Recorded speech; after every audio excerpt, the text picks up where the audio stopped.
Voilà l'impact qu'a l'amour dans le haram sur votre religion. Je m'appelle Mohamed. Un jour, j'ai pris l'avion et je suis parti aux États-Unis. J'étais un homme sportif et charmant, mais une personne qui était loin d'Allah. Quand l'avion a commencé à décoller en direction des États-Unis, je rêvais déjà de toutes les boissons que j'allais boire, de toutes les femmes que j'allais prendre dans mes bras. Pendant toute la durée du voyage, je programmais mes vacances, ne m'imaginant pas que celui qui m'a donné la vie, la force et la jeunesse pouvait me le retirer à n'importe quel moment. Je suis arrivé à destination des États-Unis. J'ai loué un appartement dans lequel j'ai mis toutes mes affaires. Et là, ont commencé mes vacances. Je veillais toute la nuit, puis je m'endormais du matin jusqu'au soir. À plusieurs reprises, mes oreilles ont délaissé l'appel de la prière. J'ai dépensé beaucoup d'argent, j'ai bu plusieurs fois jusqu'au point où je ne savais plus ce qui se passait autour de moi. Je menais une vie identique à celle des animaux. Ma vie a pris ce rythme jusqu'au jour où je partis en soirée là-bas. J'ai vu plein de belles femmes, puis j'ai demandé un verre. Puis j'ai commencé à boire et je donnais même des pots de vin. Je savais que l'alcool était haram, mais mes passions m'ont fait tout oublier. De loin, une des femmes me regarda d'un regard sensuel et doux. Elle s'approchait de moi, me tendit sa main et se jeta complètement dans mes bras. C'est vrai que j'ai beaucoup désobéi à Allah, mais cette fois-ci, les sentiments étaient indescriptibles. Ses traits montraient que c'était une femme arabe. Puis d'un coup, elle se mit à parler en arabe, mais un arabe débutant. Elle me demanda « Est-ce que tu es arabe ?» Je répondis oui. Elle dit « Moi aussi, et j'ai la nationalité américaine. Je suis né ici. » Elle me demanda « Comment tu t'appelles ?» Je lui ai répondu « Mohamed. » Elle dit « Je n'aime pas ton prénom. » Je lui ai demandé pourquoi. Elle dit « Je suis chrétienne. J'aime pas ce prénom. » Mon corps s'éloignait d'elle d'un coup, car j'ai senti sa haine contre l'islam. Mais mes passions ont tellement envahi mon cœur que j'ai souri, puis changé de sujet. Je lui ai dit « Aimes-tu danser ?» Elle me répondit oui. Nous nous sommes mis à danser, puis à la fin de la soirée, je lui ai demandé de venir avec moi, mais elle refusa. J'ai réessayé à plusieurs reprises, mais elle insista sur le refus. En rentrant chez moi, son visage n'a pas quitté mon esprit. Mon cœur s'était grave affaibli du fait de mon éloignement d'Allah. Après 2 soirées avec elle, mon cœur ne cessait de s'attacher à elle, jusqu'au jour où je lui ai demandé de dormir chez moi une nuit. Elle accepta, mais à une condition. Elle me dit « Il faut que tu portes cette chaîne ». C'était une chaîne avec pour pendentif une petite croix. J'ai ressenti un sentiment étrange et je me suis dit « Certes, j'ai désobéi à Allah. Certes, je ne prie pas. Certes, je n'ai pas vu mes parents depuis quelques mois, mais je suis tout de même musulman. Le problème, c'est que mon amour pour elle était plus fort que tout. Je me suis précipité à prendre la chaîne. Je l'ai mise autour de mon cou comme un prisonnier, un esclave. Je lui ai souri, puis elle m'a dit « Waouh, elle te va très bien. C'est un cadeau de ma part. Je ne veux te rencontrer qu'en te voyant avec. » Et j'ai passé avec cette femme de superbes journées. Shaitan m'embellissait tout ce qui était interdit. Je lui ai demandé de sortir avec moi, mais elle refusa. Je l'ai supplié en lui proposant même de l'argent. Comme je vous ai dit, l'amour dans le haram, il rabaisse et il humilie. Mais elle refusa en me disant « Je veux que tu te convertisses d'abord au christianisme. » Vous avez vu comment ça va vite? Ces paroles ont atterri dans mon cœur comme un tonnerre, une foudre. Je lui ai dit « Mais ceci est impossible. » Elle me répondit « Moi aussi, à partir d'aujourd'hui, il est impossible de rester avec toi. » Shaitan me disait « Mais vas-y, dis-lui que tu acceptes. Dis seulement avec ta langue que tu sors de l'islam. Juste avec ta langue. T'as rien à perdre. » Malheureusement, aujourd'hui, beaucoup de nos frères et sœurs ont lâché la religion pour une femme ou pour un homme. Le lendemain, elle va me voir avec une tenue très attirante.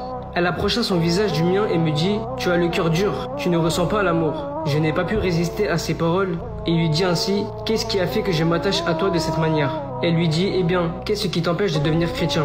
Je n'accepterai de me marier avec toi que si tu le deviens. » Là, j'ai tout oublié. Et j'ai oublié même que je m'appelais Mohamed, comme le prophète alayhi salatu wassalam. J'ai oublié mon père qui me réveillait pour prier le fajr quand j'étais en primaire. J'ai oublié ma mère qui ne cessait de demander à Allah de me guider quand elle me voyait rentrer tard chez moi. Je me suis même oublié moi-même. Je suis devenu un esclave de l'amour et de la passion. Je suis parti avec elle, je me suis rasé les cheveux, puis je me suis converti au christianisme. Je suis allé pour la première fois de ma vie à l'église. Et quand je suis rentré, je me suis mis à pleurer. Sans me rendre compte, c'était les larmes de la foi qui sortaient de mes yeux. Après toutes ces années de ma vie, je deviens chrétien. Oh Allah, quel sera mon châtiment? Sera-t-il le feu? Où est la crainte de mon Seigneur?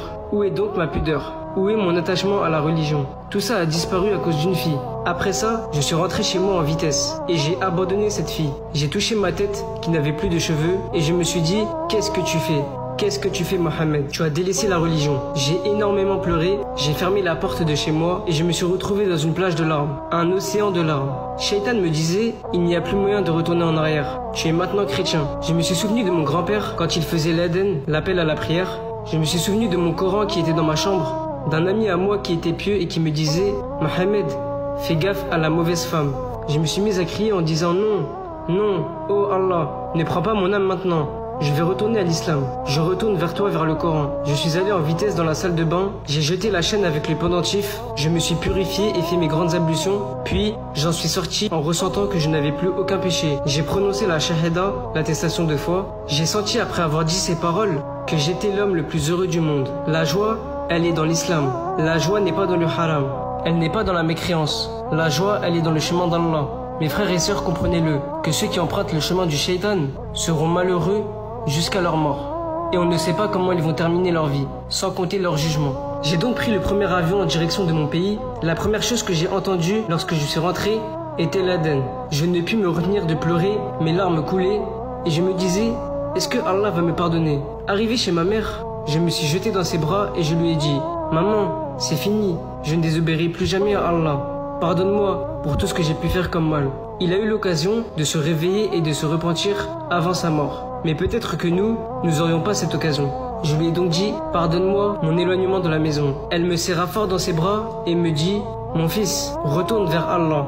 Il sera heureux de ton retour, car il est miséricordieux. Les jours passaient et Mohammed se déplaçait de mosquée en mosquée, de plaisir en plaisir. C'est ça le plaisir et le paradis du croyant. C'est d'être dans la maison d'Allah, d'écouter les paroles d'Allah et du prophète alayhi salatu wassalam.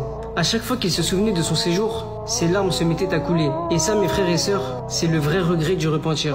Quand sa mère passait devant sa chambre la nuit, elle l'entendait pleurer et invoquer Allah. Et quand c'était le matin, elle l'entendait lire le Coran et demander pardon à Allah. Un jour, sa mère entra dans sa chambre pour le réveiller pour Salat al-Fajr. Elle sentit une odeur très agréable, qu'elle n'avait jamais sentie auparavant. Elle le chercha dans son lit, mais ne l'a pas trouvé. Elle le trouva prosterné sur un tapis de prière, près de son lit en train de prier. Elle patienta quelques instants, le temps qu'il finisse, puis se mit à l'appeler « Mohammed », mais il ne répondait pas. Elle s'approcha de lui, le toucha, et c'est alors là qu'il tomba sur le côté. Elle ne put supporter et se demanda « Est-ce que mon fils est mort prosterné ?» Elle n'en croyait pas ses yeux. Elle sortit de la chambre en pleurant. Elle dit « Les enfants, eh oh, venez vite, venez voir votre frère Mohammed. » Ils s'approchèrent et le bougèrent, et ils dirent « Maman, notre frère Mohammed est mort. Il est mort prosterné. Qu'Allah fasse que notre mort soit comme celle de Mohammed. »